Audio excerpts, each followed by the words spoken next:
I'm going to start with first Airtel. Oh, that's Bharti Airtel. Let me put it this way, 5 rupees down. Two-wheelers, GST rate cut. If a GST rate cut is coming for two-wheelers, these stocks will do cartwheels and the demand will come back. So you got Hero MotoCorp up 4%, Bajaj Auto up 3%, Eicher Motor will give it some company, and all the two-wheeler ancillary stocks like a Varroc Engineering, anything which is a specialist two-wheeler automobile company, that space today could be a very charged up space. So two-wheelers and two-wheeler ancillary suppliers could be the top theme today. Well, Chandra said Tata Motors could be net debt free in less than 5 years, and Tata Motors has sprung up to 130. Vatek Wabag, Rakesh Jhunjhunwala has taken a stake via the preferential route, but at a much more lower price than yesterday's closing price. Let's see how the stock is reacting today. I'll wait for the screen to come up. 215 rupees.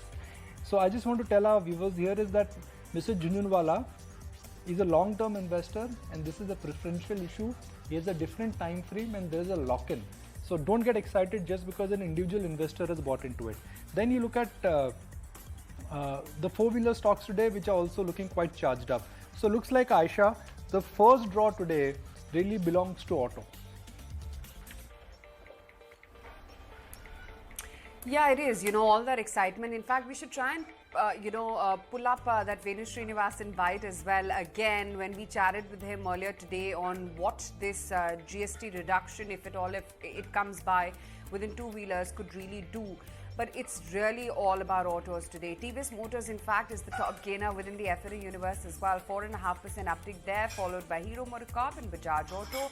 Tata Motors, after that 5% bounce yesterday, pushes another 2% in trade. And Ashok Leyland as well is holding good, about 2.25% there.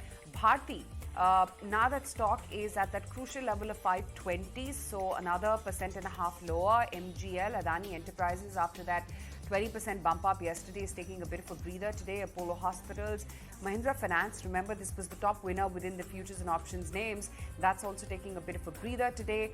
The other losers today are Titan, that's started off flattish with a negative bias. Similar can be said about NMDC and Jindal Steel as well. The breadth though is positive, led of course by autos, and besides that I'm just going to quickly bring up the list as to what else has been holding out, and give me just a second there.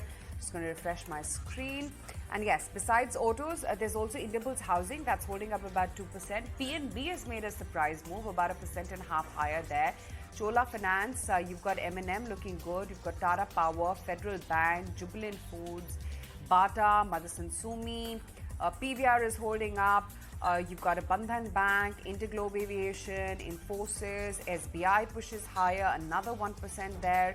An RBL Bank, you've got a Dabur holding up 1.6%. And the index still pretty flattish there, 11,480. Still a little shy of that 11,500 mark. Who knows, maybe midday we could make an attempt to claw back to that level or so.